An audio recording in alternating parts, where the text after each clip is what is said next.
Hi everyone. Today we have to look this Marantz stereophonic receiver SR25 with a stereo cassette deck SD25. This is from the late 70s. So this is the amplifier with a 50 watt output, 2 channel 25 each, and it's a built-in AM FM receiver also in this amplifier. This is a power on off, and you choose here. This is a input auxiliary. It has a phono input, then it's AM, FM, and the AM, and this is the LED signals when there is some station over there. So we go back to the tape and auxiliary. The problem with this amplifier is working, but the cassette player doesn't work. Actually, cassette player doesn't have a separate power supply. It's taking power supply from the amplifier, 17 volt alternating current AC. I'll show you on the back. So before we doubt that cassette player has problem, first we have to check if the amplifier is supplying it a voltage. So I'm going to show you on behind and the connection, all those things, and we try to discover what is the problem. So this is the back end. This is a AM antenna, loop antenna. Basically it's detachable.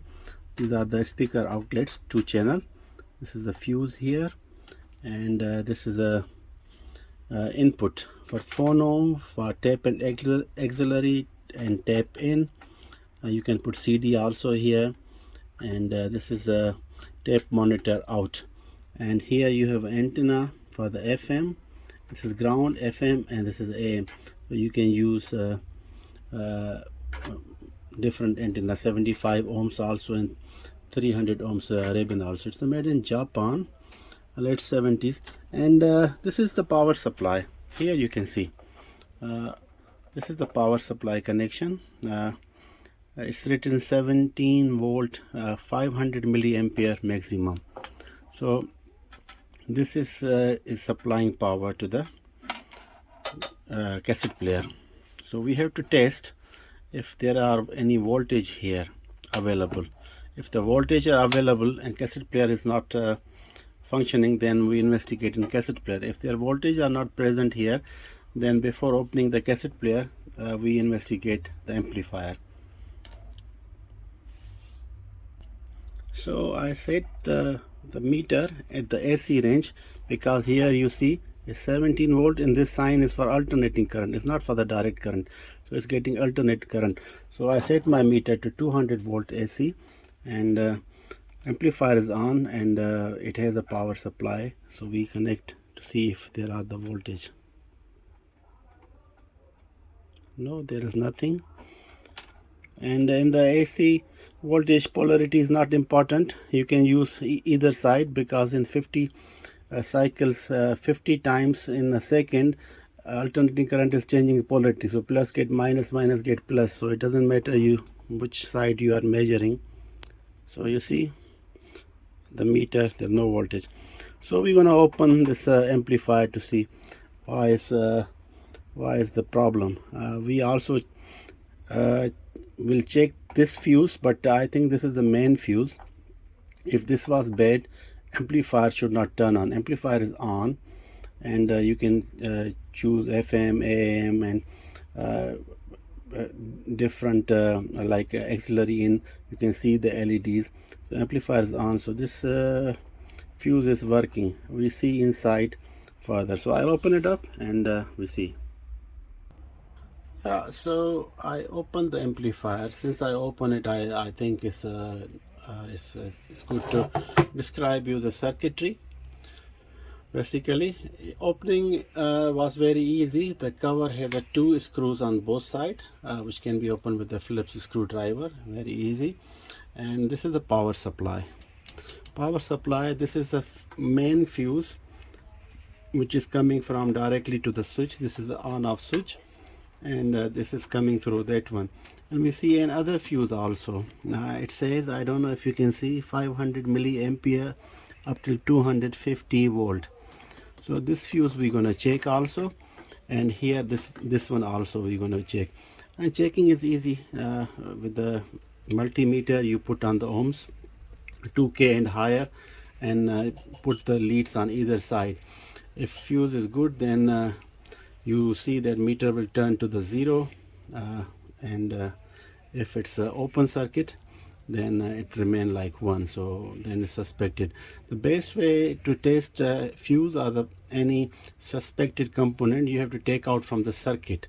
Otherwise, if you measure in the circuit, because circuits connected with the other circuits, and you're gonna get wrong information. So always you have to take it out from the circuit and you check it. So let's describe the circuit first, and then we're gonna start. Basically, when power on is a problem, and then we start with the where the electricity is coming in. When is audio not coming and power on is okay, then we start investigating from the output stage, which is a transistor, and going back to the preamp and the selector and the feedback, and then we go back to the power circuitry. But since we have a power problem, amplifier is not delivering 17 volt AC to the tape player, so we'll investigate first here rather than go further into the circuitry. Let's describe the circuit. This is the power ampli. This is the power transformer, which is a step down, converting 220 or 110, whatever your voltage is usable, selectable, down to 12 and 17 volt on different, you see, inputs. And it's going, this is the bridge rectifier. You have two capacitors here. These are and you have a bridge rectifier, 4 diodes. They are converting alternating current into the DC, and these capacitors, electrolytic capacitors, basically using as a filter, removing any alternate currents, harmonics, so the DC go pure. And here you have a regulated circuitry with a semiconductor, so the voltage is stable, it doesn't have any fluctuation further. And this one here, you see the heat sink. It has a connected four transistor, 1 2 3 4, here 4 transistor, and each channel has a 2 transistor output. They are connected parallel, and they are pushing 25 watt each. So one channel, 2 power amplifier stage 2 transistor, and this one. So this doesn't have an output stage integrated circuit. It's a purely transistor based amplifier, and a transistor based amplifier, they have quite a warmer sound, and mid frequencies are quite rich, rather than integrated circuit, that what people believe. And even the tubes, they have more vibrant, and mid frequencies are more vibrant, and sound is much warmer. And here this circuitry is basically is control switches, where you have a different control to choose different inputs.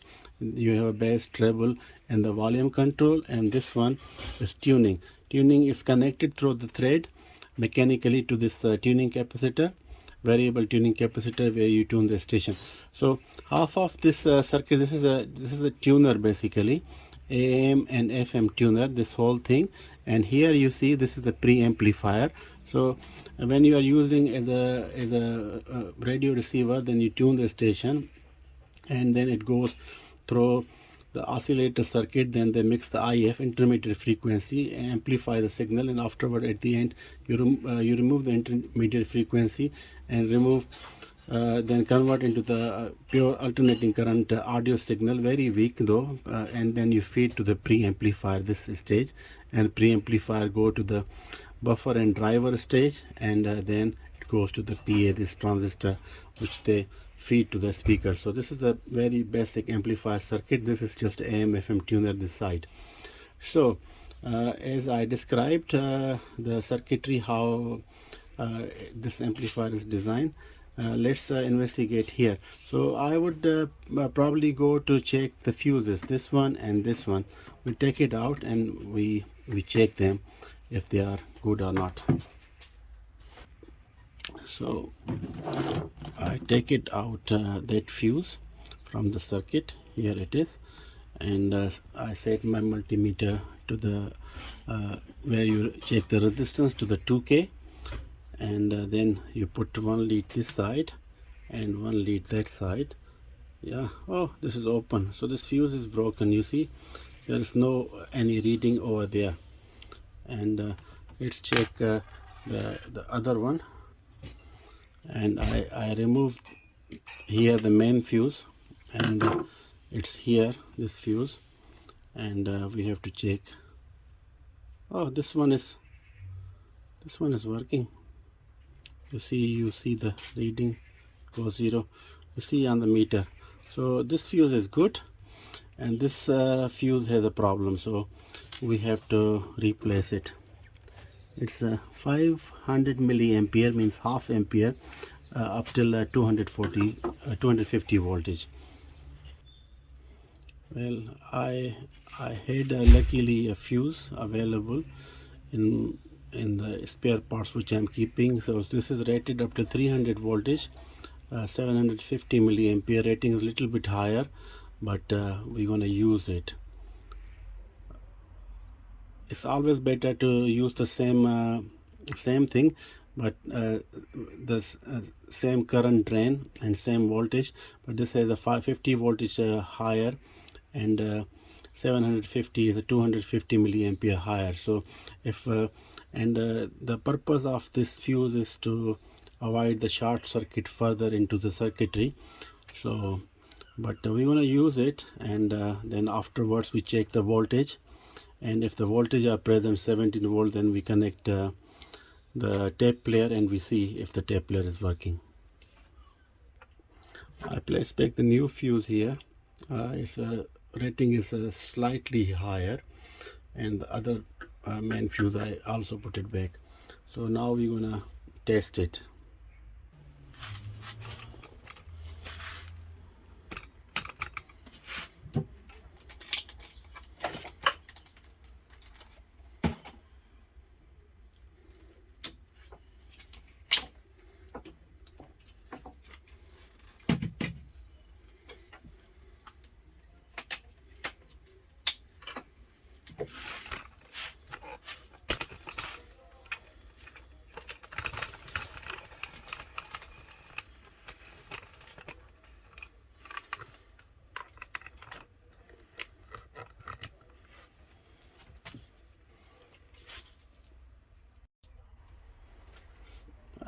It doesn't have too much dust, but we're gonna do air blower.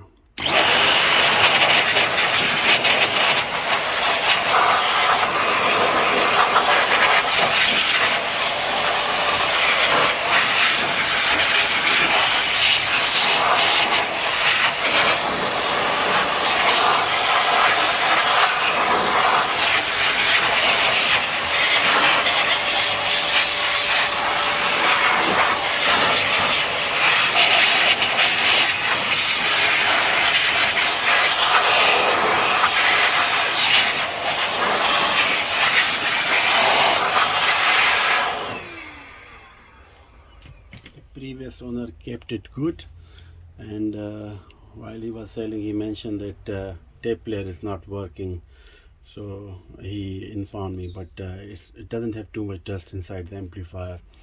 Now I'm going to do some contact cleaner basically on the knobs. I'm using Griffon's contact cleaner, and this is good for the electronics, and it doesn't have too much viscosity, and it also clean any rust particles on the variable resistor. It's a good one.